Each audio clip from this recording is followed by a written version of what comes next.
Going to be turning to Revelation chapter 14. We want to continue in our series studying through Revelation.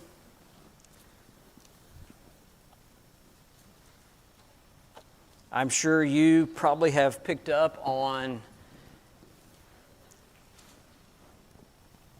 at least two themes from the book of Revelation as we've studied through so far. One will be victory, and the other is hope. I think each lesson, as we study through, especially the sevens, is a message of hope. And tonight is no different. Tonight we look at 7 voices of hope. 7 voices of hope. It happens pretty frequently to the Apostle John while he's on the Isle of Patmos that he heard voices. We find numerous passages where he heard voices like a trumpet, back in chapter 1, verse 10, chapter 4, verse 1, where he heard a voice of many waters, chapter 1 again, verse 15, chapter 14, verse 2, as we read just a moment ago. A voice of thunder as well in this same chapter, as well as later in chapter 19, back into chapter 10 and chapter 6, you'll find a voice of thunder. And so these voices that John would hear certainly were voices of hope, voices of victory, sometimes voices of judgment. But tonight our lesson deals with voices of hope. In fact, in the book of Revelation, 42 times the word voice or voices are used. And 25% of those are found right here in this one chapter. So this is a good bulk of that, those words that are being used. 7 voices. The first one that we find here, verses 1 through 5. And we'll just pick up and start reading each of these voices as they're broken down by verses. So verses 1 through 5, voice number 1. Then I looked, and behold, a Lamb standing on Mount Zion, and with him 144,000, having his Father's name written in their foreheads, or on their foreheads. And I heard a voice from heaven, like the voice of many waters, the voice of loud thunder. I heard the sound of harpists playing their harps. They sang, as it were, a new song before the throne and before the 4 living creatures and the elders, and no one could learn that song except the 144,000 who were redeemed from the earth. These are the ones who were not defiled with women, for they are virgins. These are the ones who follow the Lamb wherever he goes. These were redeemed from among men, being firstfruits to God and to the Lamb. And in their mouth was found no deceit, for they are without fault before the throne of God. The first of 7 voices came from this great number of voices who were singing together, this 144,000, singing a song of hope, according to verse 1. These were the ones that in chapter 7 were the ones who were sealed, ones who were literally authenticated as faithful. These were martyrs who refused the demands of emperor worship, to bow down to the emperor.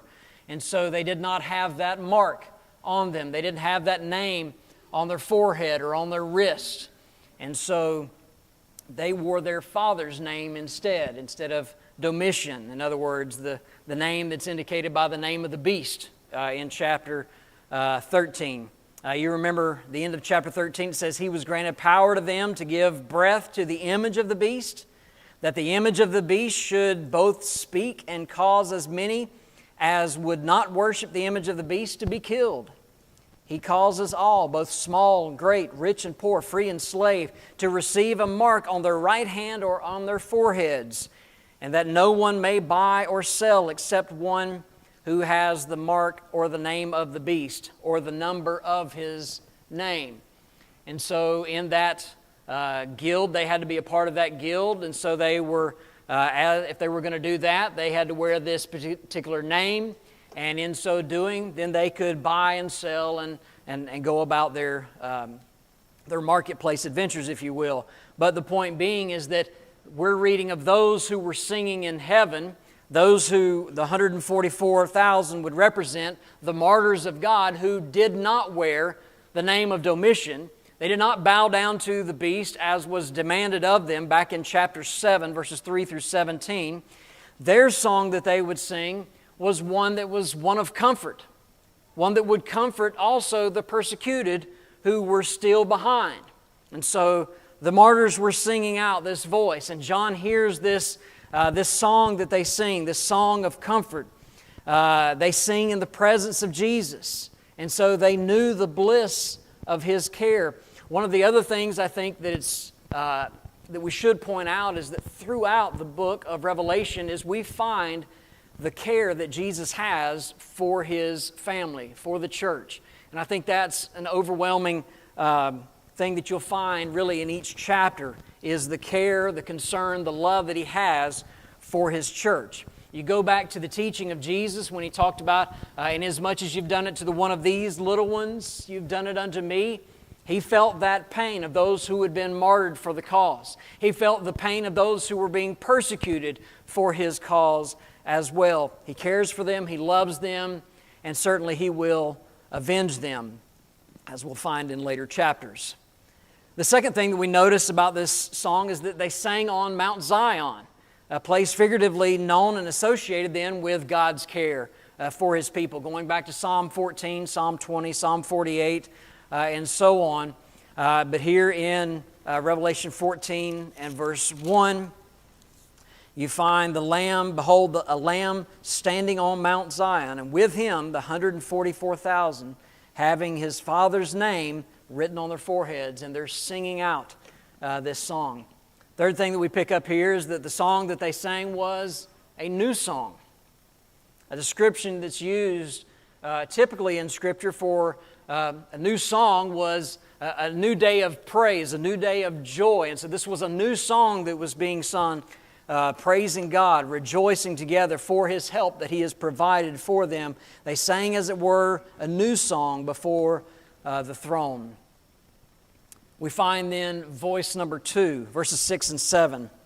Then I saw another angel flying in the midst of heaven, having the everlasting gospel to preach to those who dwell on the earth, to every nation, tribe, tongue, and people, and saying with a loud voice, Fear God, give glory to Him, for the hour of His judgment has come, and worship Him who has made heaven and earth, the sea, and the springs of water. And another angel followed, saying, Babylon is fallen. So we'll get there to the second one here in just a moment, but what do you pick up here in this? You see an angel that is flying, and this the second of 7 voices that are given is this angel preaching a message of hope to those who were left behind, to those who were still on earth, to those who needed that gospel. This was a message of courage and hope for them, a commandment to be obedient to God, to be faithful to Him. You go back to Revelation 5, verse 9, they sang a new song, saying, You are worthy to take the scroll. This is when they were praising the Lamb of God, Jesus, the one who could open those scrolls. To open its seals, you were slain and have redeemed us to God by your blood out of every tribe and tongue and people and nation. And so directly connected to that, you see this phrase keep coming up. Chapter 11, verse 9, you see it again. Then those from the peoples and tribes and tongues and nations will see their dead bodies for 3.5 days and not allow their dead bodies to be put in graves. Chapter 13, verse 7, it was granted to them to make war unto the saints and to overcome them, and authority was given Him over every tribe, nation, people, and tongue. And so that's Revelation 13 and verse 7. So we find that phrase being used very often in John's writing here. And so ultimately, who's he talking about? If you go back to verse 6, you find that this angel was preaching, the angel just simply meaning a messenger here. This messenger was preaching a message, the everlasting gospel. In other words, the death, burial, the resurrection of Jesus Christ, about His kingdom, about those things concerning the kingdom. The everlasting gospel was preached to those who were on earth, every nation, tribe, tongue, and people. Well, certainly then, who would that include?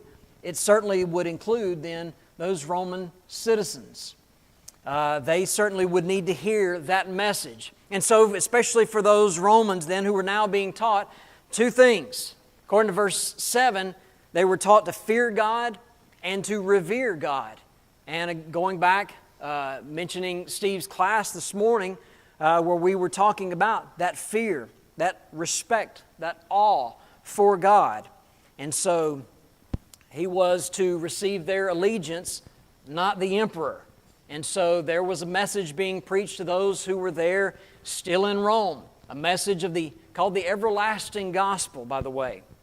And so this also is how we as Christians need to realize that we rule beside Christ even now because we follow the King, and therefore we rule alongside Him. And accordingly, this good news message was that which was implicitly encouraging Christians to maintain their faithfulness, to not give in to that decree and that rule, to bow down before Domitian, the ruler of that day. When we get to verse 8, we find voice number 3. Another angel followed, saying, Babylon is fallen, that great city, because she has made all nations drink of the wine of her wrath of fornication. The third of 7 voices comes from this messenger again with an announcement of hope, a message of hope. The fall of Rome. That certainly would bring Christians some hope, right? Thinking about their oppressor now going down, that there was going to be victory. There was going to be, God was going to avenge them ultimately and take this oppressor from upon them. And you think about going back to our Old Testaments, you think about Nebuchadnezzar's empire. Of course, Nebuchadnezzar's empire, Babylon, was used to come against the southern kingdom. They would defeat the Assyrians who had defeated the northern kingdom. And so the Babylonians then were in power, and God would use King Nebuchadnezzar to come upon the southern kingdom of Judah and take them away, but not without first pronouncing judgment upon them as well. And so you have Isaiah 21 and verse 9. And so this is before all this happens with the Babylonians. And look, here comes a chariot of men with a pair of horsemen. Then he answered and said, Babylon is fallen, and the carved images of her gods he has broken down to the ground. Nebuchadnezzar had this ego about him that would be brought low, right? In Daniel chapter 4. And after he makes this statement like this, is not this great Babylon that I have built for a royal dwelling by my mighty power and for the honor of my majesty? Clearly it was not. God rules in the kingdoms of men, and that point was made very clear. And so the demise of his empire was so certain that some 200 years prior to it happening, Isaiah could say without a doubt, Babylon is fallen. Well, Babylon wasn't even in power at the time. And so it's with that same type of certainty that we read in the book of Revelation where John is able to see this and to have this message, and this messenger, the first one coming with the everlasting gospel, the second one coming with a message of hope, basically saying that Babylon is fallen. Well, he's not talking about Babylon of old. Babylon of old is already gone.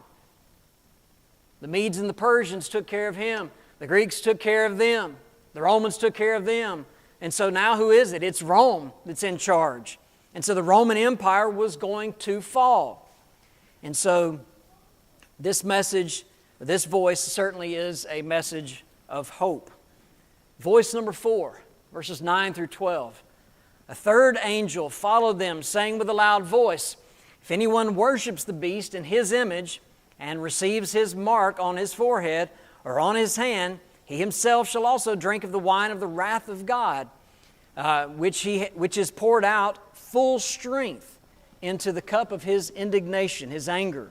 He shall be tormented with fire and brimstone in the presence of his holy angels and in the presence of the Lamb, and the smoke of their torment ascends forever and ever. They have no rest day or night who worship the beast in his image, and whoever receives the mark of his name.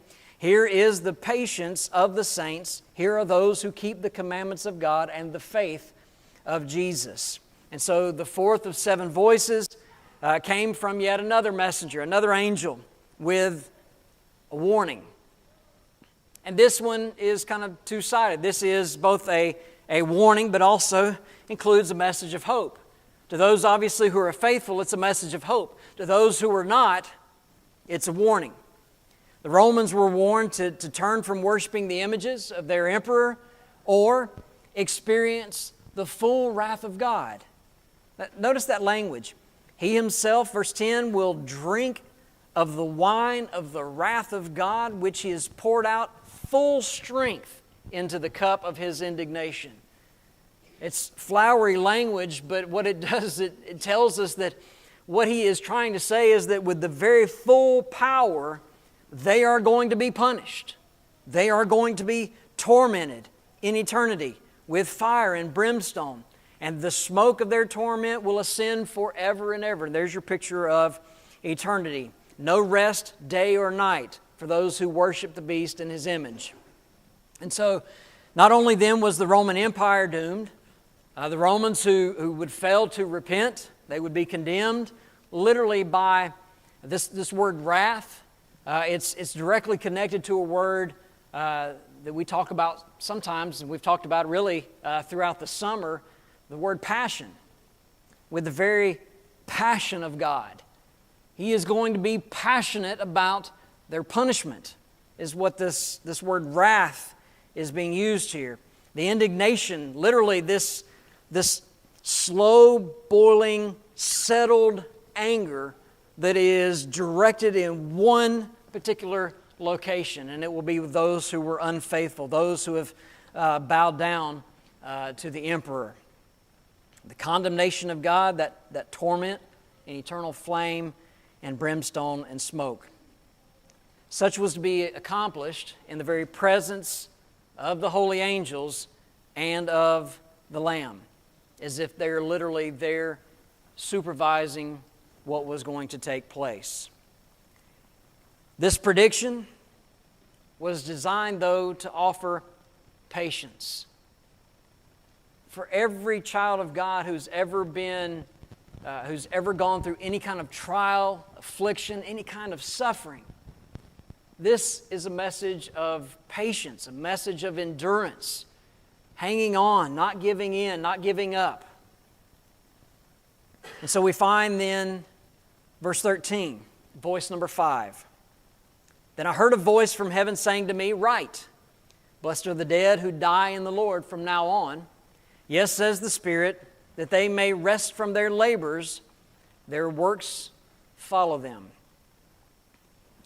The fifth of seven voices came from the Holy Spirit, who has, if you will, a eulogy of hope, a message of hope. It's almost like a funeral dirge, because we hear this so often, especially at funerals. But it is a message of hope, a eulogy of hope. A promise to those faithful to God who die in the Lord, literally, they have rest from their labors. Now, we use this passage very often talking about our works here on earth. But literally, contextually, this is probably their beatings, is what's being talked about and discussed in this particular passage. They have rest from their beatings. And the reputation of their work that they have done, it goes with them. God knows. Voice number 6, verses 14 through 16. Then I looked, and behold, a white cloud, and a cloud sat on one like the Son of Man, having on his head a golden crown, in his hand a sharp sickle. Another angel came out of the temple, crying with a loud voice to him who sat on the cloud, "Thrust in your sickle and reap, for the time has come for you to reap, for the harvest of the earth is ripe." So he who sat on the cloud thrust in his sickle on the earth, and the earth was reaped. Sixth of seven voices came from yet another angel, sounding a charge this time, a charge of hope, Earlier in the chapter, Jesus was described as a lamb, verse 1, verse 10. But here John saw him as he appeared back in chapter 1 as the majestic Son of Man, to whom was given dominion and glory and power and a kingdom, according to verse 14. In chapter 1, verse 12, it says, "Then I turned to see the voice that spoke with me. Having turned, I saw 7 golden lampstands. In the midst of the 7 lampstands, one like the Son of Man, clothed with a garment down to the feet, girded about the chest with a golden band." Going back to Daniel chapter 7, beginning of verse 13, "I was watching in the night, visions, behold, one like the Son of Man coming with the clouds of heaven. He came to the Ancient of Days, and they brought him near before him. Then to him was given dominion and glory and a kingdom. Then all," watch this, "peoples, nations, languages should serve him. His dominion is an everlasting dominion, which shall not pass away. His kingdom, the one which shall not be destroyed." He wore literally a golden crown, literally a crown of victory upon his head. He carried this sharp sickle. It was a sickle of justice. And out of the earth, there would be a reaping that would take place. The angel that accompanied him came out of the temple, a symbol used in Revelation, obviously, for the church. We'll see that in the next chapter, chapter 15 and verse 1. He was thus seen stepping aside from the martyrs in heaven, only long enough to shout this message of really one of aggression here. "Thrust in your sickle and reap." Thrust in your sickle and reap, literally is what they were being told to do. And just as Jeremiah predicted the fall of ancient Babylon in terms of a harvest, going back to Jeremiah 51, this angel was calling for the fall of yet another Babylon. Remember, Babylon is fallen, that great city. This Babylon that we're talking about here is Rome. And it brings us to the final voice, voice number 7, verse 17 through 20. "Another angel came out of the temple, which is in heaven, he also having a sharp sickle. Another angel came out from the altar, gather the clusters of the vine of the earth, for her grapes are fully ripe. And the angel thrust his sickle into the earth and gathered the vine of the earth and threw it into the great winepress of the wrath of God. And the winepress was trampled outside the city, and blood came out of the winepress up to the horses' bridles for 1,600 furlongs." This is imagery that is being used. This 7th of 7 voices come from this one final angel crying for a harvest, crying out for the harvest. And he uses that picture of the grapes, busting those grapes. And the juice would obviously then begin to flow. And that picture that is given is one, in this case, one that is like blood that came out from the winepress, all the way up to the horses' bridles for a full 1,600 furlongs. Just prior to all of this, you have this picture that John sees of this angel who steps aside from those who have been martyred in heaven. And he calls for this assault on Rome. And what's interesting to me, and I think depicted here, is a message of hope. You have this particular messenger, this particular angel, who has stood by those who have been martyred this whole time, as we've read through Revelation to this point. He stood by them.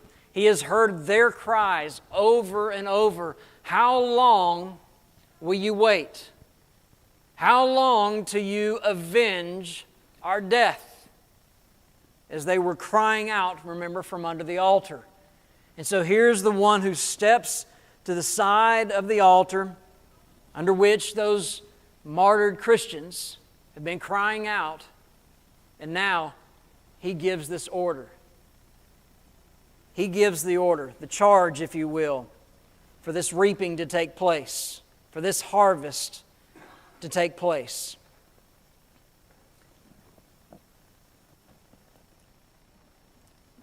I think it's interesting that the word picture that is given here in prediction to all of this would have had to encourage Christians. What are they gathering from this, reading this at the end of the first century, into the second century? What are they getting from this? And then we'll look at what we might get from it as well. That yes, we'll absolutely avenge their death. That has not forsaken them in any way. And for those who are being persecuted, God is on their side. And there is victory in Jesus. There is victory in the Lamb. And the angels, these messengers, are there doing God's bidding, caring for God's church, His family. Over and over we see this in this letter. And so some practical lessons for us, and then the lesson to be yours. The first, remember that in perseverance, our salvation is conditioned upon our being faithful in the face of every trial. We must maintain our faithfulness, verses 1 to 5. In perseverance, we must remember, if we do not properly fear God, then to persevere, we need to remember the third thing: there will be a day of reckoning. We're unfaithful to God. Where do we fall? As Christians, we have a race to run. Thankfully, the Bible teaches we don't have to come in first. We just have to finish the race. 1 Corinthians chapter 9, verse 24. Do you not know that those who run in a race all run, but one receives the prize, perishable crown, but we for an imperishable crown? Hebrews 12:1. Therefore we also, since we are surrounded by a great cloud of witnesses, let us lay aside every weight and the sin which easily ensnares us, and let us run with endurance the race that is set before us. And then Galatians 5 and verse 7. Paul, writing to the churches of Galatia, he's talked about in chapter 1, I marvel you are so soon removed from Him that called you into the grace of Christ unto another gospel, but it's not another. But there are those who trouble you and would pervert the gospel of Christ. And then in chapter 3 and verse 1, he says, O foolish Galatians, who has bewitched you? But then he says in chapter 5, you ran well. Past tense. They ran well. There was a point in time when they were running well. And he asked them the question, who has hindered you from obeying the truth? Teaching us a couple of things. Number one, fallen from grace if we're not faithful. But it could be the case that we may have obeyed the gospel, and for a time we ran well. But are we continuing to run well? That race that is set before us? Or have we given in to that weight or the sin that easily ensnares us? He says, you ran well. Who hindered you from obeying the truth?